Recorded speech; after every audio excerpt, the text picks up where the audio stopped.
Be me, 44, freshly divorced after 10 years, 2 young kids. Divorce was mutual, no screaming matches, no cheating, just 2 people who slowly drifted apart.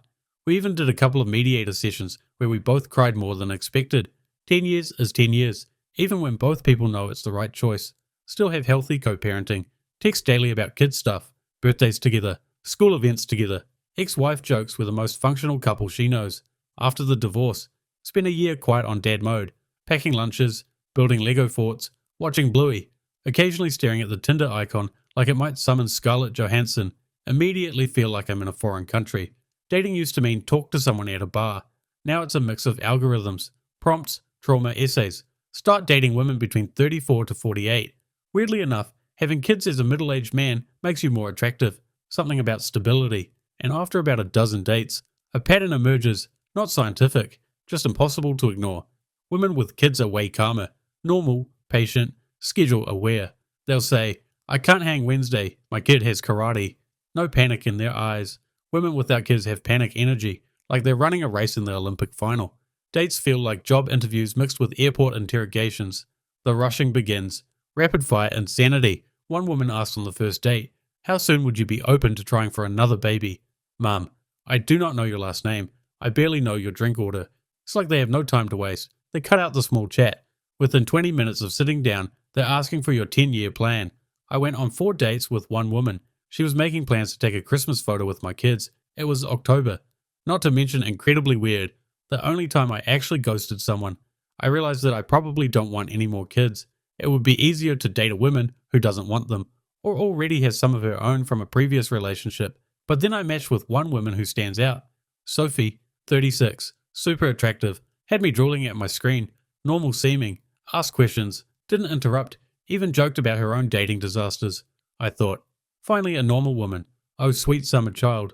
First date, coffee shop, good vibes, easy conversation, no weird energy. I was actually excited for the second date. She asked me for the second one. I get 2 red wines with dinner. Halfway through our date, she starts asking where I would settle down, specifically what area of our city. I tell her I'm pretty good where I am with the kids. She does some calculating in her head and says that could work for her. When I was looking for my second glass of wine, I talked about getting one that was on the little expensive side. She questioned it and started asking if I was good with money, saying my focus should be on my mortgage.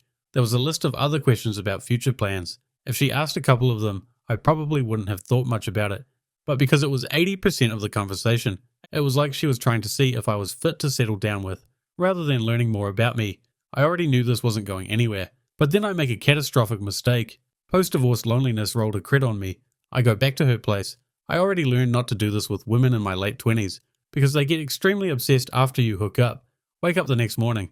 Immediate regret. At levels of regret unknown to science. That afternoon I give her a call. Apologize, you're great, but I'm not feeling a long-term connection. I don't think we're the right fit. Tell her I didn't want to make her feel used. She takes it well on the phone. 3 hours later, I get a text. You're scared. That's normal for men.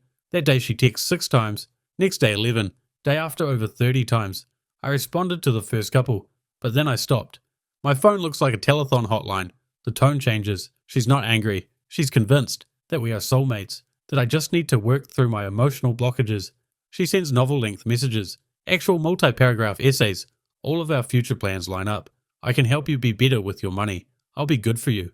Stalking phase begins. Slow, gradual, terrifying.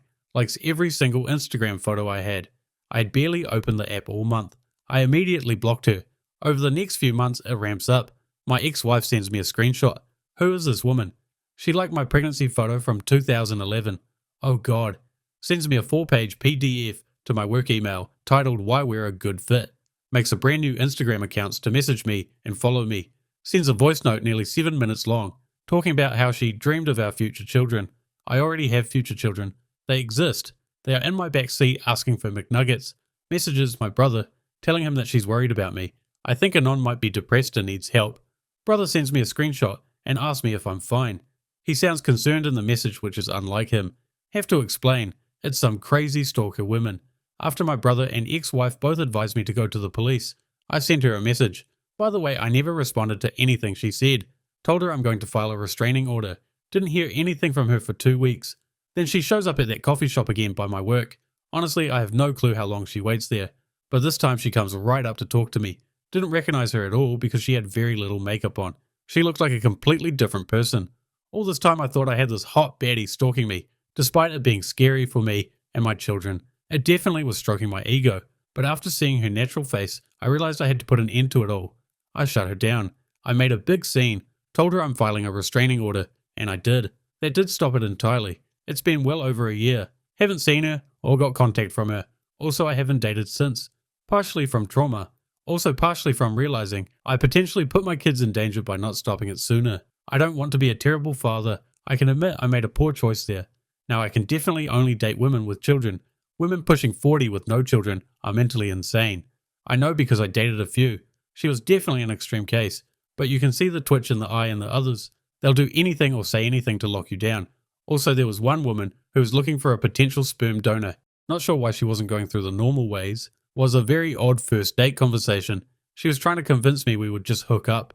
She wouldn't expect me to be a father or any financial responsibilities. I told her she should ask a 22-year-old.